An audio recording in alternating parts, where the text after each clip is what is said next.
We think it's really important to have a plan or a script. I equate this to an elevator pitch.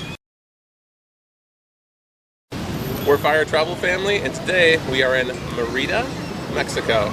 So as you can see behind us, the cathedral and the main plaza. The kids are normally in the videos with us, but today they're not because right now they are feeding / chasing pigeons and they're having fun. So today we're going to be talking about life change conversations.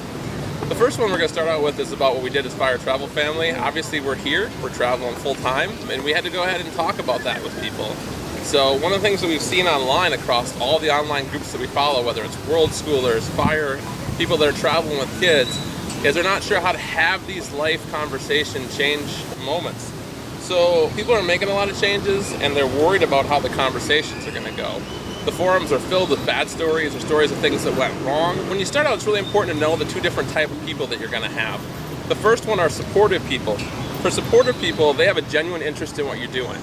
These are the people that are really trying to look at it from your perspective and put themselves in your shoes. This is really impactful because these people are really important to talk to and they're really important to have in your life in general, but especially when you're making a big life change.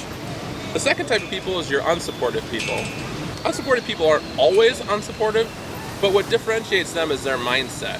When you're talking to them about your life change, they're typically thinking more how it's impacting them than how it's going to go for you.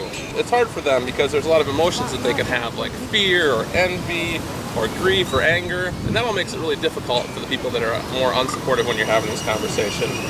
There's two types of things. One are the things you can control, and the other are the things you can't control. With this, you do not want to try to control other people's thoughts or feelings. If you do that, that's relationship destruction. There's three really important things to remember when you're going to have life change conversations. The first one is that you cannot change people's opinions. That's a really important one. You got to understand you're not trying to change these people to your lifestyle. The second important thing to remember is that people are not required to support you when you make life changes. So it's not other people's responsibility to support you. They just simply don't have to. You may need the acceptance and you may need that, but it's not their responsibility to give it to you. If people are being rude or hurtful or things like that, however, you can always think about, hey, maybe it's time for me to walk away, right? It's not people's responsibility to support you, but I think there is an important to be decent in these conversations. The third important thing to remember is that it cannot be your goal to gain people's support. So people you talk to are not likely to care about the research you did, even if you've done all kinds of research to make sure you're making the right decision. They just probably don't care about your research.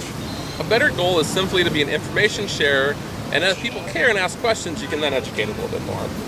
You want to let the people you got to give them time to go ahead and take it how they want to take it. It's not their responsibility to have it fit into the way that you want it to be when you're sharing information. You got to think about in this situation is, do you even need this person's support and feedback?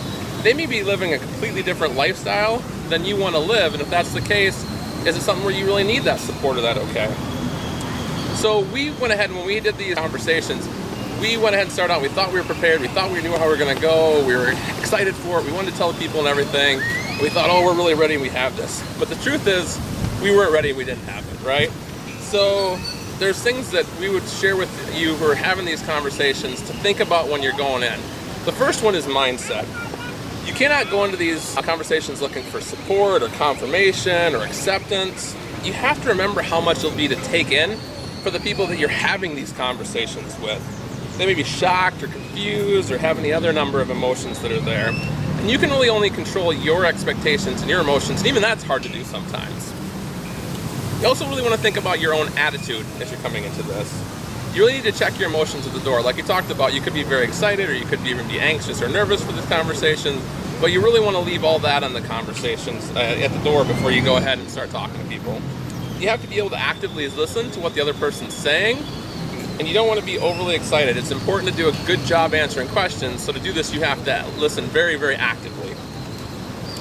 We think it's really important to have a plan or a script. I equate this to an elevator pitch. An elevator pitch is if you had 2 minutes, how would you sell your business idea? This is kind of the same thing. What's your 2 or 3 most important bullet points that you want to go ahead and share with people?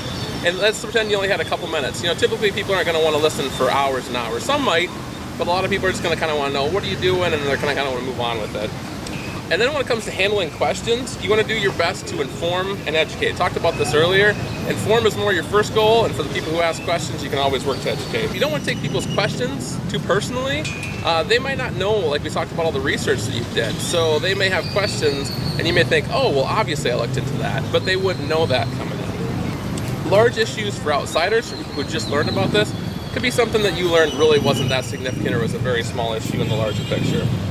You also have to decide when to stop with unsupported people. At a certain point, you just have to stop worrying about what people think, and you want to move on. It's really important to know this point. It's really important to know this point before you start the conversation, so you know when you're going to move on. So the last thing people kind of ask is, do unsupportive people ever really become supportive? And it has happened, but those are typically people who really, really care about you and who just struggled originally, and they really have to work to get where it's at. It requires a lot of patience if you're talking through this with these people. What's more likely to happen is people are willing to moderate, or they'll find it, as you do things, they'll kind of think more, they'll get more acceptance as you go. So, for instance, when I went on my first trip, I went for 14 months, and there was a lot of people that were like, oh, that's crazy. By the time I was going on my second and third trip, people were like, oh, okay, he's just going traveling again. So people change over time.